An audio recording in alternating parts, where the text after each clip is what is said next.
पेश है इज़ूसा diamond jewellery उस नारी के लिए जिसकी सुंदरता है उसकी शक्ति में, जिसकी अच्छाई से रोशन होती है ये दुनिया, जिसके दिल से बहता प्यार का दरिया। इज़ूसा डिस्ट्रीब्यूटर के लिए संपर्क कीजिए। Call now 1800-532-8444।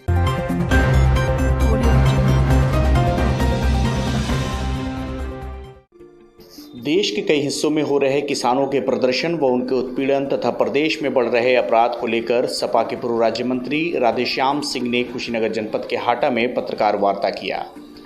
इस दौरान उन्होंने कहा कि मौजूदा सरकार किसान विरोधी है और इस सरकार में किसानों का उत्पीड़न हो रहा है। उन्होंने कहा कि पंजाब, हरियाणा और उत्तर प्रदेश के किसान आज सड़कों पर हैं। राधेश्याम सिंह ने कहा कि पुलिस प्रशासन सरकार के इशारे पर किसानों की आवाज़ को दबाना चाहता है। उन्होंने प्रदेश के मुखिया योगी आदित्यनाथ को आड़े हाथों लेते हुए कहा कि 4 सीजन बीत जाने के बाद भी सरकार ने एक भी रुपया गन्ने की कीमत में बढ़ोतरी नहीं की है, जबकि प्रदेश के मुख्यमंत्री पहले खुद मांग किया करते थे कि गन्ने का दाम 400 रुपये कुंतल होना चाहिए। लेकिन केंद्र सरकार के समर्थन मूल्य बढ़ाने के बाद भी प्रदेश सरकार ने गन्ने के मूल्य में बढ़ोतरी नहीं की। सरकार की किसान विरोधी नीतियों व मूल्य न बढ़ाए जाने को लेकर कुछ दिन पूर्व खेतों में गन्ना जलाकर इसका विरोध भी जताया गया था।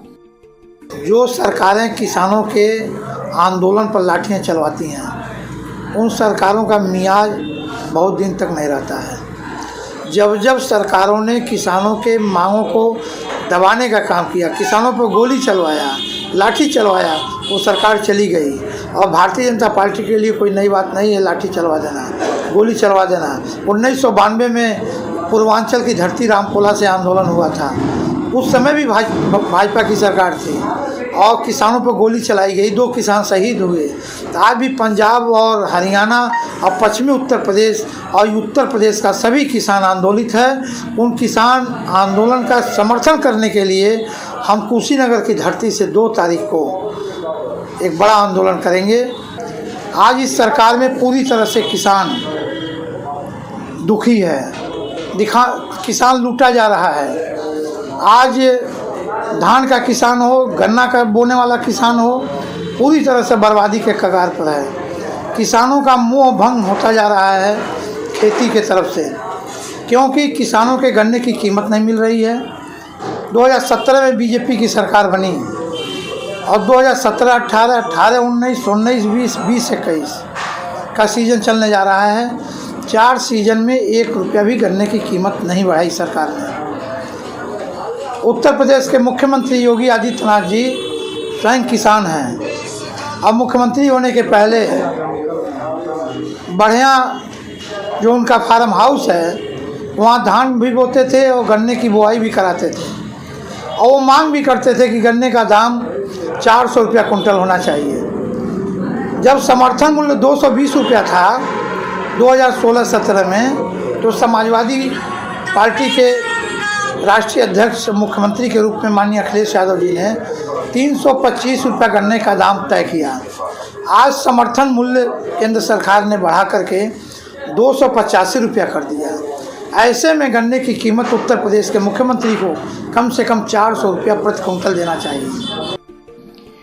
पूर्व राज्य मंत्री ने कुशीनगर में एक दिन पूर्व घटित 11 वर्षीय बालिका की रेप के बाद हुई हत्या पर आक्रोश व्यक्त करते हुए सरकार पर निशाना साधा।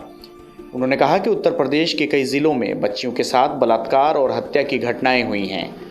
हाल ही में हुई कुशीनगर की घटना पर राधेश्याम सिंह ने कहा कि अभी तक हत्यारे नहीं पकड़े जा सके हैं और न ही सरकार की तरफ से कोई भी जिम्मेदार मंत्री पीड़ित परिवार तक सहायता पहुंचाने के लिए आया है। उन्होंने कहा कि किसानों पर हो रहे अत्याचार और बढ़ते अपराध के विरोध में 2 दिसंबर को जिलाधिकारी कार्यालय पर समाजवादी पार्टी के लोग धरना देंगे। और कुशीनगर जिले में जघन्य एक बालिका की हत्या हुई है, पूजा कुशवाहा, जिसका उम्र 10 वर्ष है। उसके साथ बलात्कार हुआ और उसकी गला काट करके हत्या की गई तुरपट्टी थाना के अंतर्गत गुलवरिया गांव में। आज जनपद कुशीनगर का हर व्यक्ति जानना चाहता है, इतनी बड़ी घटना के बाद उत्तर प्रदेश सरकार के उप मुख्यमंत्री केशव प्रसाद मौर्य, जो कुशवाहा समाज के मसीहा कहे जाते हैं, और स्वामी प्रसाद मौर्य आखिर में मौन क्यों है?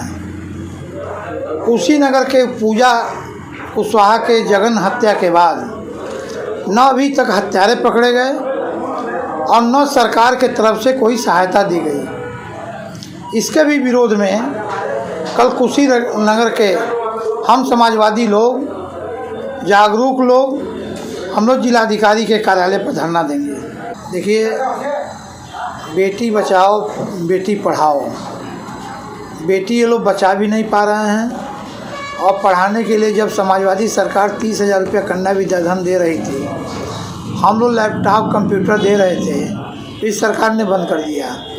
उत्तर प्रदेश के कई दर्जन जिलों में बच्चियों के साथ बलात्कार और हत्याएं हुई हैं। आज से 2 दिन पहले जो कुशीनगर में हुआ वो शर्मनाक है और उत्तर प्रदेश सरकार का कोई भी जिम्मेदार मंत्री अब तक उस पीड़ित परिवार के घर कोई भी सहायता देने के लिए नहीं पहुंचा। इसलिए सरकार किसान विरोधी है, नौजवान विरोधी है, बेटी विरोधी है, छात्र विरोधी है और बेरोजगार विरोधी है। ये सरकार सिर्फ कोविड-19 की महामारी दिखा करके लोगों का ध्यान बांटना चाहती है ताकि लोग महंगाई के सवाल पर न बोलें, भ्रष्टाचार लूट के सवाल पर न बोलें, बेरोजगार रोजगार न मांगें। इसलिए ये लोग कभी कभी कोरोना महामारी को देख करके ये लोग कभी धारा 44 लगाने की बात करते हैं, कभी मीटिंगों पर प्रतिबंध लगाने की बात करते हैं। अभी बिहार में चुनाव हुआ तो वहाँ कोरोना नहीं था, बंगाल में चुनाव होने जा रहा है, वहाँ कोरोना की महामारी नहीं है। ठीक है, बीमारी से हम बचाव करेंगे, लेकिन उत्तर प्रदेश की जनता अपने हक के लिए सड़कों पर न आंदोलन करे। ये सरकार कोविड-19 का एक बहाना बना करके लोगों पर अनायास दबाव बनाना चाहती है। केंद्र सरकार के किसान विरोधी नीति के विरोध में आज पूरा देश का किसान आंदोलित है, किसान सड़कों पर है। पंजाब, हरियाणा, उत्तर प्रदेश के किसान आंदोलन के लिए सड़क पर उतर गए हैं। सरकार के इशारे पर पुलिस प्रशासन किसानों के आवाज़ को दबाना चाहता है, जिसके विरोध में 2 तारीख को हम लोग कुशीनगर के जिलाधिकारी कार्यालय पर धरना देंगे। CIB इंडिया न्यूज की सभी खबरों को देखने के लिए लाल रंग की बटन को दबाकर चैनल को सब्सक्राइब जरूर करें, घंटी जरूर दबाएं ताकि हमारी सभी खबरों के नोटिफिकेशंस आप तक पहुंचते रहें।